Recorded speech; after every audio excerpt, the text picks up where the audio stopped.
2人在日前，今年乡亲发现讲，今年包税税金变较贵，税务局提醒讲，若家己住的厝一定要有户籍，才有优惠。为了好大家有这个时间去补件，户籍登记加申报期限会延长到6月7日。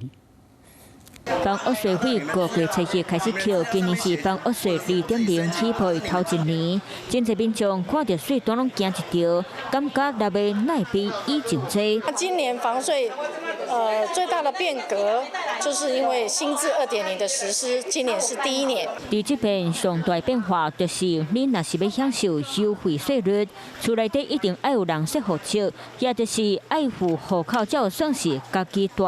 若是无税金地方扣真多。我们自住房屋的申请期限已经有延长到6月2日。所以呢，如果民众想要节税的话呢，可以把握6月2号的申请期限。税务局提醒大家，收到税单要先看清楚内容敢对，若收唔对，要申请修正。担心的税单落来才搁纳，上重要的是要记得准时纳税，超过期限就可能被处罚。Hello， 我是林明瑞。想要抢先掌握最及时的新闻资讯吗？赶快订阅、按赞、开启小铃铛，锁定我们华视新闻的 YouTube 频道。